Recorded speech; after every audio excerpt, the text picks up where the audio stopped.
Hi everyone. Inspection search seizure ये एक ऐसी प्रोसीडिंग है जीएसटी एक्ट के अंदर जो एक टैक्सेबल पर्सन कभी फेस नहीं करना चाहता। मान लीजिए जो एडजुडिकेशन प्रोसीडिंग्स होती है उसके अंदर एक शोकोज नोटिस आता है और उसका इजीली एक टैक्सेबल पर्सन रिप्लाई फर्निश कर देता है अपने रिप्रेजेंटेटिव के थ्रू। लेकिन ये प्रोसीडिंग्स ऐसी प्रोसीडिंग है जिसके अंदर टैक्स पेयर को डायरेक्टली ऑफिसर्स के साथ, डायरेक्टली अथॉरिटीज के साथ डील करना पड़ता है और उनके प्रायर एक्सपीरियंस या जो उन्होंने लोगों से सुना है ये एक्सपीरियंस उनके लिए काफी अच्छा नहीं रहा है। दूसरा इशू ये भी आ जाता है कि हाथ के हाथ उनके पास बहुत बार डायरेक्टली उनके रिप्रेजेंटेटिव अवेलेबल नहीं हो पाते उसी मोमेंट पे जिस वक्त इंस्पेक्शन वगैरह कैरी आउट किए जाते हैं, क्योंकि ये सडन प्रोसेस होता है, ये इंस्टेंटली बिना बताए की गई प्रोसीडिंग्स होती है।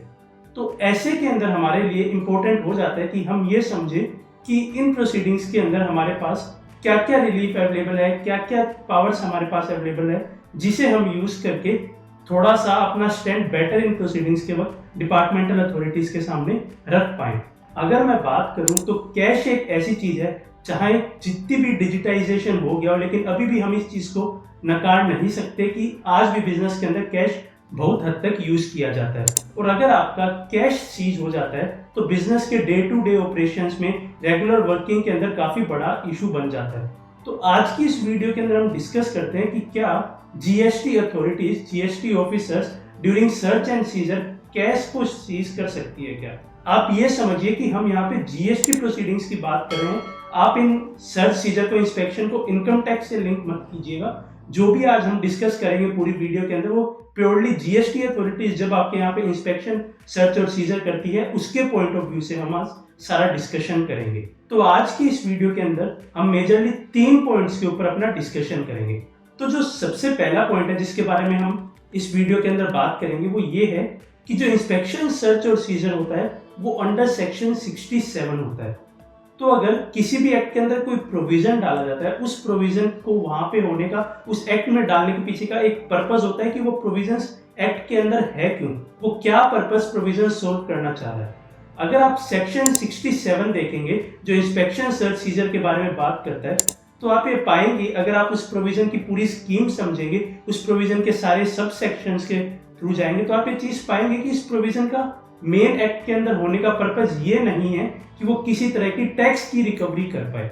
इस प्रोविजन का मेन इंटेंट ये है कि अगर कोई टैक्स इवेजन हो रहा है तो वो उसे अनअर्थ कर पाए, उसे ढूंढ पाए और उस चीज को ढूंढ के वो आगे एडजुडिकेशन कैरी आउट कर पाए, उसे बेसिस बना पाए। जो एविडेंसेस वो इंस्पेक्शन के कलेक्ट करते हैं उन्हें वो एज अ एविडेंस यूज करके आगे फर्दर प्रोसीडिंग्स में यूज कर पाए और उसके बेसिस पे शो को नोटिस इशू करके ऑर्डर पास होने के बाद उसके बाद रिकवरी होती है। ये प्रोसेस कहीं भी कोई रिकवरी का प्रोसेस नहीं है। सबसेक्शन 2 ऑफ सेक्शन 67 सर्च और सीजर के रिगार्डिंग बात करता है। तो हम सबसे पहले चीज डिस्कस करते हैं कि सीजर कहां डिपार्टमेंटल अथॉरिटीज कर सकती है। तो जो पहला पॉइंट जहां पे डिपार्टमेंटल अथॉरिटीज सीजर कर सकती है वो वर्ड यूज होता है गुड्स लाइबल फॉर कॉन्फिस्केशन। तो अगर कोई गुड्स लाइबल फॉर कॉन्फिस्केशन है तो उसका सीजर डिपार्टमेंटल अथॉरिटीज के द्वारा किया जा सकता है। तो अब हम डिस्कस करते हैं कि क्या कैश एक गुड्स है। तो इसके लिए हम सेक्शन 2 की तरफ चलते हैं और उसके बेसिस पे डिस्कस करते हैं कि क्या कैश एक गुड्स है।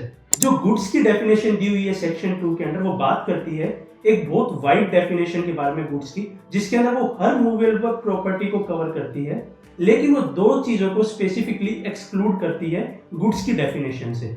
वो होता है मनी और सिक्योरिटीज। सो आपको पता है कि कैश डेफिनेटली मनी के अंदर फॉल करता है, तो इस वजह से कैश आपकी गुड्स के अंदर क्लासिफाई नहीं होगा।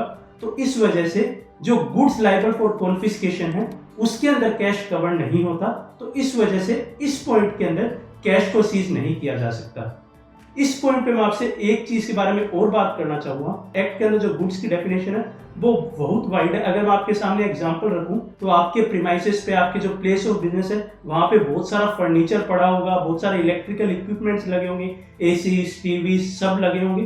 तो एक तरह से गुड्स की डेफिनेशन के अंदर तो वो भी फॉल करते हैं। तो क्या इन सभी चीजों को डिपार्टमेंटल अथॉरिटी सीज कर सकती है?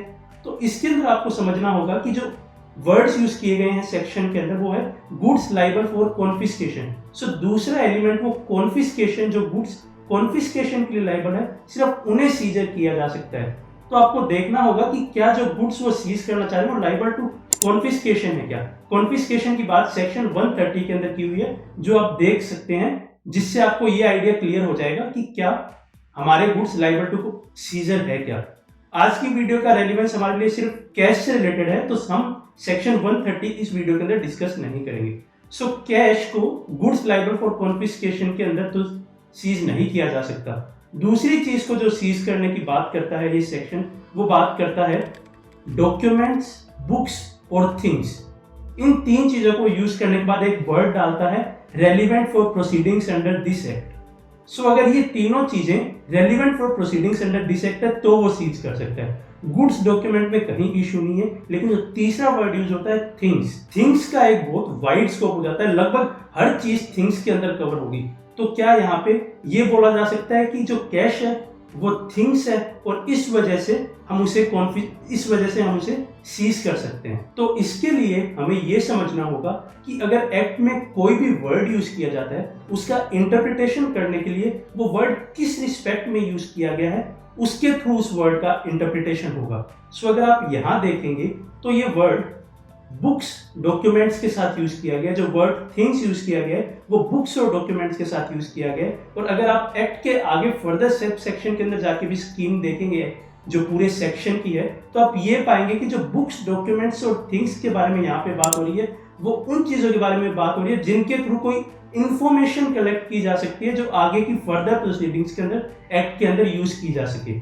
सो यहाँ पे भी जो यहाँ पे थिंग्स की बात हो रही है, वो उन थिंग्स की बात हो रही है जिसके थ्रू कोई इंफॉर्मेशन कलेक्ट की जाएगी। जैसे कि आप एग्जांपल के तौर पे समझ सकते हैं कि कोई पेन ड्राइव मिल जाती है, कोई कंप्यूटर्स हो गए, कोई मोबाइल्स हो गए, तो वो इन रिलेटेड इन चीजों की बात कर रहा है, क्योंकि थिंग्स को वो यहाँ पे नैरो डाउन नहीं करना चाह रहे थे कि किन किन चीजों से इंफॉर्मेशन कलेक्ट की जा सकती है। सो कोई भी चीज जिससे इंफॉर्मेशन कलेक्ट की जा सकती है उसे यहाँ पे सीजर के अंदर लिया जा सकता है। सो कोई भी बुक्स, डॉक्यूमेंट्स और थिंग्स के अंदर भी कहीं पे भी कैश का कवरिंग नहीं होगी, कहीं पे भी कैश कवर नहीं होगा। तो इस वजह से डिपार्टमेंटल अथॉरिटीज इस पॉइंट को भी यूज करके भी आपके कैश को सीजर नहीं कर सकते। जब आपको ये दोनों पॉइंट्स क्लियर हो गए तो हमें तीसरा पॉइंट समझते हैं, जिसके अंदर आप ये समझिए कि जो इंस्पेक्शन, सर्च और सीजर की जो पावर है, वो एक बहुत बड़ी पावर एक्ट ने जीएसटी अथॉरिटीज को दी है। ये पावर जीएसटी अथॉरिटी को पावर देता है कि आप किसी के प्राइवेट स्पेस के अंदर जाके इंटरफेयर कर सकते हैं। तो अगर आपको इतनी बड़ी पावर दी गई है, आप किसी के प्राइवेट स्पेस के अंदर जाके इंटरफेयर कर सकते हैं, तो उन पावर्स के अंदर उन चीजों का इंटरप्रिटेशन इस तरह से नहीं किया जा सकता कि वो अल्टीमेटली जाके कॉन्स्टिट्यूशन के फंडामेंटल राइट जो एक पर्सन के पास अवेलेबल है उनको हैम्पर करे। सो इन चीजों का इंटरप्रिटेशन इस चीज को भी ध्यान में रखते हुए किया जाना चाहिए। सो जो भी ये तीनों पॉइंट्स अपन ने इन डेप्थ इस वीडियो के अंदर डिस्कशन किए, वो ऑनरेबल दिल्ली हाई कोर्ट के एक डिसीजन दीपक खंडेलवाल के अंदर ऑनरेबल दिल्ली हाई कोर्ट ने बताए। आई होप कि इन सभी पॉइंट्स के डिस्कशन से, इस केस लॉ के रेफरेंस से आपको ये चीज क्लियर हुई होगी, क्या डिपार्टमेंटल अथॉरिटीज आपके कैश को सीज कर सकती है क्या सर्च सीजर की प्रोसीडिंग के ड्यूरिंग। और आप इन फ्यूचर अगर आपके अगेंस्ट इस तरह की कोई प्रोसीडिंग्स कैरी आउट की जाती है डिपार्टमेंट की तरफ से, तो आप ये स्टैंड ले सकते हैं कि आपका कैश को सीज नहीं किया जाना चाहिए। So I hope this video helps. Thanks for watching, stay tuned.